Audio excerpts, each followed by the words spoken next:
মহেশ শুক্লা, আমি তারকেশ্বর থেকে এসেছি।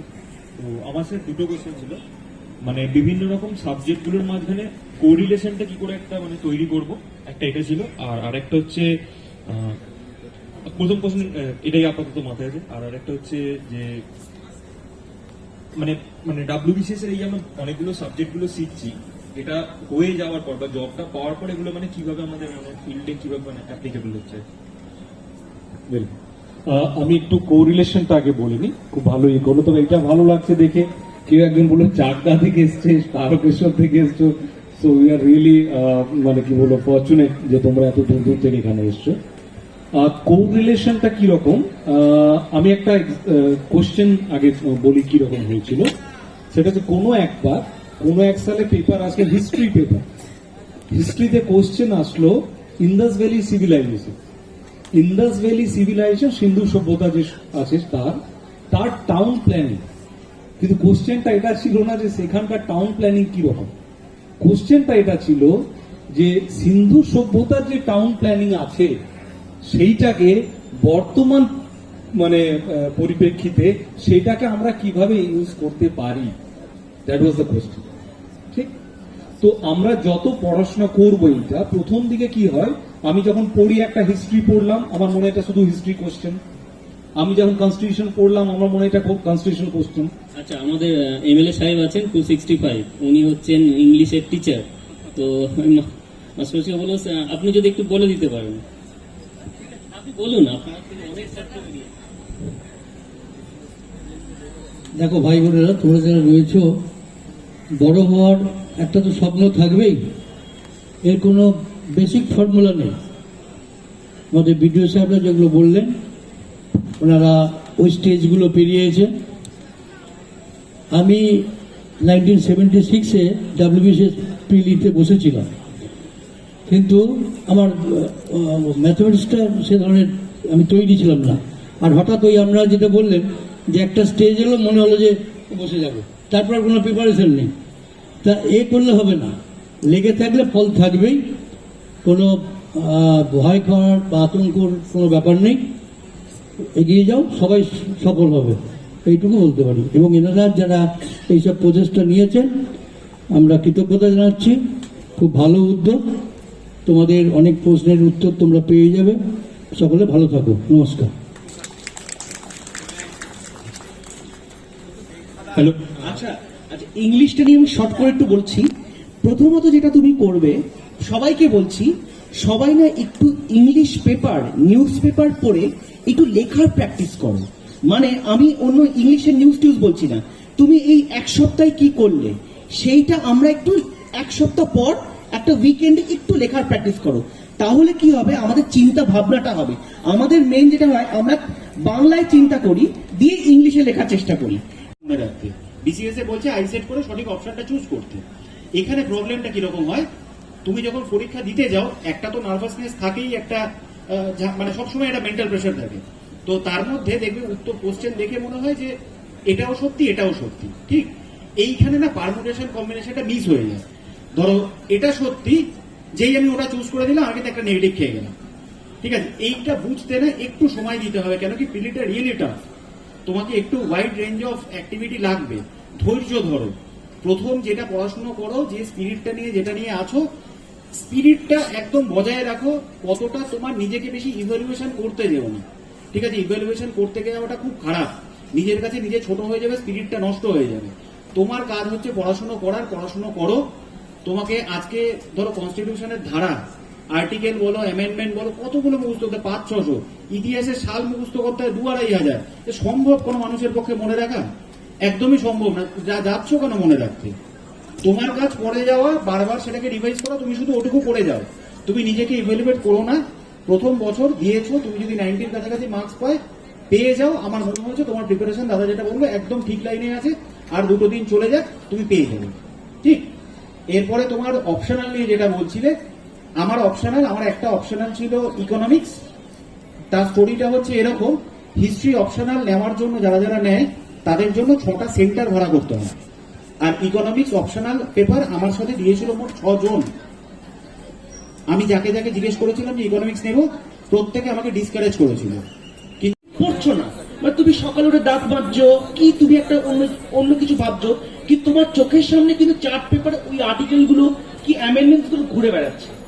আর একটা কথা, আমরা কি করি, আমরা খুব চালু, মানে যারা ইঞ্জিনিয়ারিং থেকে এসেছে তারা তো আরো, আমরা চালাকি করি, মানে আমরা একটা আর্টিকেল করি, যেমন আর্টিকেল 44 এইটা একটা খালি একটা ইউনিফর্ম সিভিল কোড বা এইভাবে ছেড়ে দিই না, আর্টিকেলটার ভেতরে কি লেখা আছে এইটা কিন্তু আমরা পড়ি না। এই জিনিসটা কিন্তু পড়তে হবে, তাহলে আমরা কিন্তু রিলেট করতে পারবো। আর্টিকেল আর অ্যামেন্ডমেন্টস গুলোকে রিলেট করতে শেখো। আরেকটা জিনিস তোমায় বলে দিচ্ছি, প্রত্যেকটি আর্টিকেল তৈরি হয়েছে কি প্রত্যেকটি অ্যামেন্ডমেন্ট তৈরি হয়েছে তার পেছনে কিন্তু একটা গল্প আছে।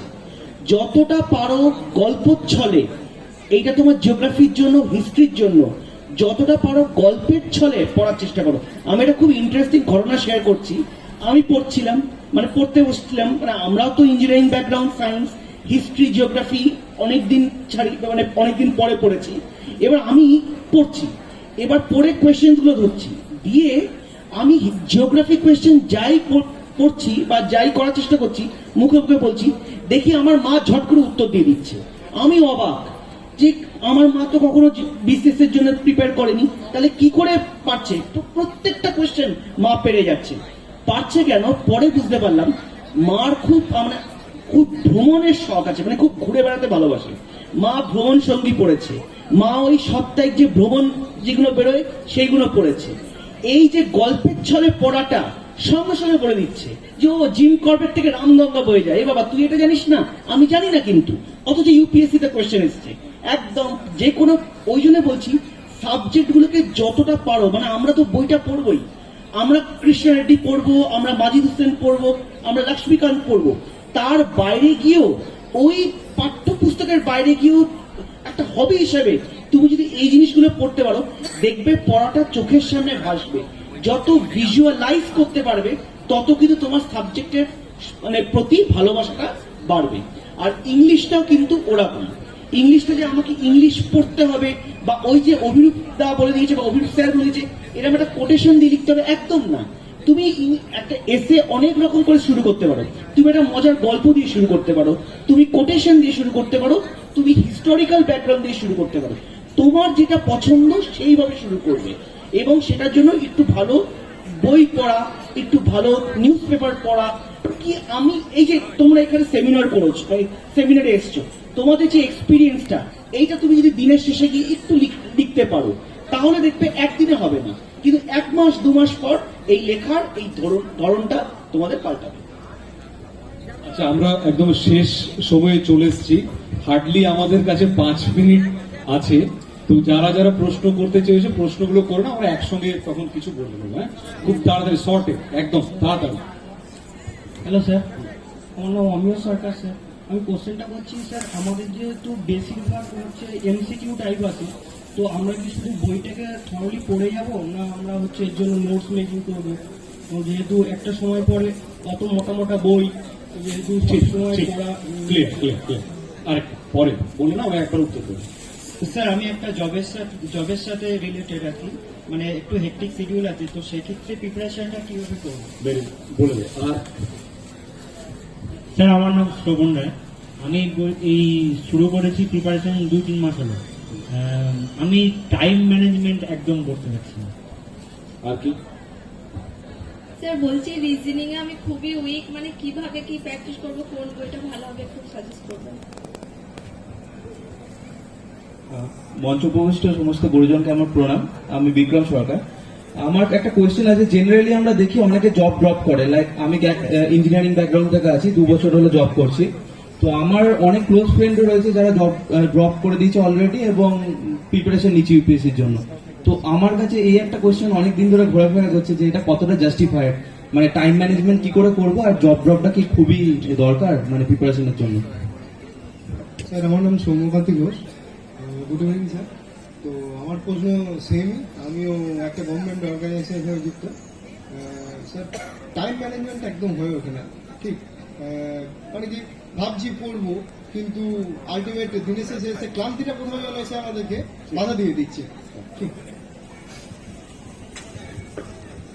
আমার নাম জয়ন্ত সূত্রধর, আমি আপনাদের কাছ থেকে মেন্সের অনেক কিছু জানলাম, কিন্তু একটা বিষয় রয়ে গেল যে দুটো ইয়ে নিতে হবে। দুটো আপনার অপশনাল পেপার নিতে হবে, আর কোন একটা অপশনাল পেপার, সাবজেক্ট একটা, দুটো পেপার। হ্যাঁ দুটো পেপার থাকে। আর কোন অবজেক্টিভ টাইপ কোন কোন লাস্ট দিনে আর ঝামেলা করতে হবে। স্যার নমস্কার, আমার নাম সুমদীপ সরকার, হাওড়া ছাত্র রাজনীতি করছি। আমি ফার্স্ট অ্যাটেম্প বিসিএস দিয়েছি, নেক্সটটাও ট্রাই করছি, কিন্তু কোয়েশ্চেনটা এটা যে মানে যেগুলো পড়তে ভালো লাগছে সেগুলো পড়ছি, কিন্তু যেমন ইন্ডিয়ান ইকোনমি এটা দেখেই ভয় লাগছে, পড়তে পারছি না। এদিকে দাও, এইদিকে মাইক দাও। স্যার আমার নাম অজয় মুর্মু। আমার যেটা কোশ্চেন স্যার, হঠাৎ একদিন ফর্ম ফিল আপ করতে গিয়ে কিছুজন আমাকে প্রশ্ন করেছিল যে WBCS দিতে পারবি, ক্র্যাক করতে পারবি? সম্ভব নয়, কারণ হচ্ছে 16 ঘন্টা 17 ঘন্টা 18 ঘন্টা করে পড়তে হবে। তাহলে স্যার এইখানে যে প্রশ্ন করে 16-17 ঘন্টা, সত্যি কি 16-17 ঘন্টা করে পড়তে হবে, না স্যার 5 ঘন্টা করে? ঠিক বুঝেছি। আরেকটা স্যার আমার রিকোয়েস্ট যে এই নিকটবর্তী কোন স্থানে যদি একটা কোচিং সেন্টার স্যার আপনারা করতে পারেন খুবই ভালো হয়, কারণ আমরা গাইডটা পাবো। হ্যাঁ ঠিক আছে, একটু দাঁড়াও বাবা, চলে আসবে। নমস্কার স্যার, আমার নাম পিয়ালি রক্ষী। আমি 2-2.5 বছর হলো কম্পিটিটিভ এক্সামের জন্য প্রিপারেশন নিচ্ছি। তো আমার নাম্বারটা এখন দেখছি 50 বা 55 এরকম এই পার্সেন্টেজই হয়ে থাকছে, তো ওটা কিছুতেই বাড়ছে না। তো এটা কিভাবে আমি মানে বাড়াবো? অনেকদিন ধরেই এটা প্রবলেমটা হচ্ছে।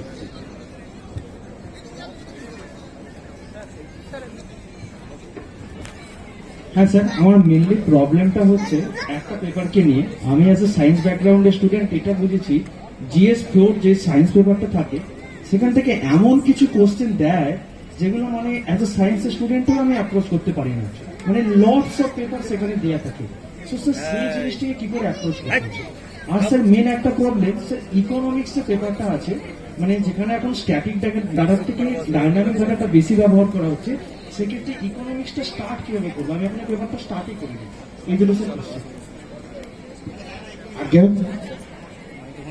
Sir good afternoon sir. Good evening ওয়েস ভাই।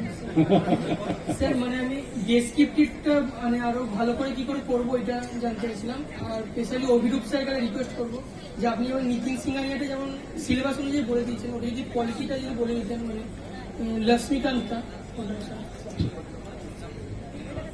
হ্যাঁ এইবার শেষে পেয়েছো।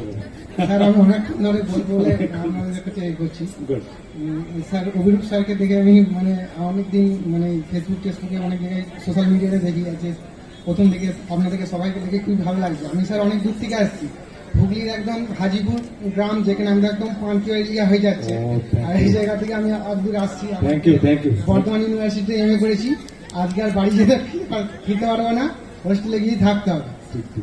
তো স্যার আমার একটা মানে কি বলবো, মানে ড্রব্যাকগুলোই বলছি। তো মানে আমার মানে সাবজেক্ট বিভিন্ন রকম পড়তে, আমি সাবজেক্টটা নিয়ে দেখছি আর কি, প্রত্যেকটা সাবজেক্ট অ্যাজ ইন্ডিভিজুয়াল।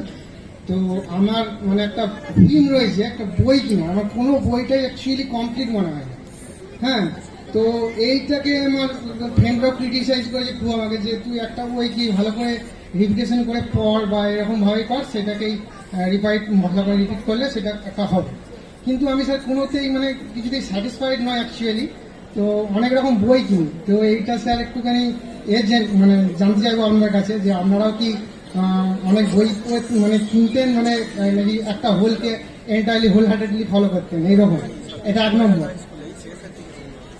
এবার 2 নম্বর স্যার, একটা রেঞ্জ অফ স্টাডিজ। আমি স্যার আমার ডেইলি অ্যাক্টিভিটিসগুলোকে অবজার্ভ করে লক্ষ্য করেছি যে আমার রেঞ্জ অফ স্টাডিজটা মানে একদিনে অনেকগুলো সাবজেক্ট আমি কভার করতে কিছুতেই পারছি না। আমি 1 বছর হলো পড়ছি এই বিশেষটা নিয়ে, এবং প্রিলিমটা একবার দিয়েছি, অ্যাটেন্ড করেছি, আর এখন বিভিন্ন কারণে মানে হচ্ছে, তো রেঞ্জ অফ স্টাডিজটা কিছুতেই বাড়াতে পারছি না। মানে একদিনে অ্যাকচুয়ালি অনেকগুলো সাবজেক্ট পড়ার চেষ্টা করছি, যখন যেটাই পড়ছি খুব বেশি স্ট্রিমিং হচ্ছে, মানে অনেক বেশি মানে স্ট্রিমিং হয়ে হয়ে এত জায়গায় চলে যাচ্ছে, তখন মনে এত লাকি রয়ে গেছে আমার মধ্যে, ঠিক যেই কারণে ইমপ্রুভ হচ্ছে। ঠিক, ওটা একটা। স্যার একটা সাজেশন আপনাদের লাস্ট টাইম বলবো, যেরকম সত্যেন্দ্র কোচিং সেন্টার রয়েছে কলকাতাতে, আপনাদের সমস্ত ভিডিওগ্রাফার নিয়ে এই আমাদের রুরাল এরিয়ায় করতে পারলে খুবই উপকৃত হয় স্যার। আমরা অত্যন্ত প্রান্তীয় জাতীয় বলছি, এটা একটা রিকোয়েস্ট থাকবে আপনার কাছে। আর আমরা আজ ইন্ডিভিজুয়াল আমাদের কন্ট্যাক্ট করে একটু রেসপন্স পাই, তাহলে একটু কৃতজ্ঞ মনে করবো নিজেদেরকে। নমস্কার স্যার, আমি সোমা বিশ্বাস, রামপুর থেকে এসেছি। আমি নজরুল স্যারের ইউটিউব চ্যানেল খুব ফলো করি এবং ওনার পোস্ট ফলো করি। আমি আপনাদের সকলকে প্রণাম জানাই।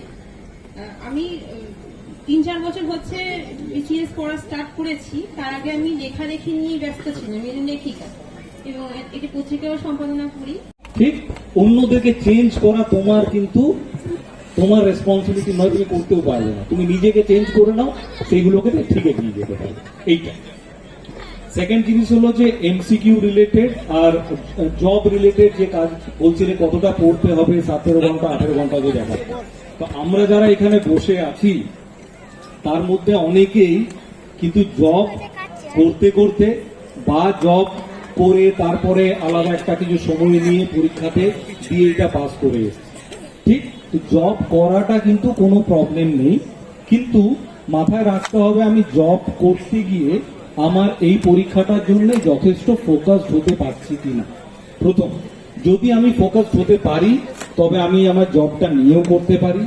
যদি মনে হয় আমি ফোকাসড হতে পারছি না, সেক্ষেত্রে আমার যদি অপশন থাকে এবং আমি এই পরীক্ষাটা দিতে চাইছি, যদি জব কুইট করে করতে হয়, তো সেই রিস্কটা কিন্তু কিছু কিছু জায়গায় নিতে হবে। রইল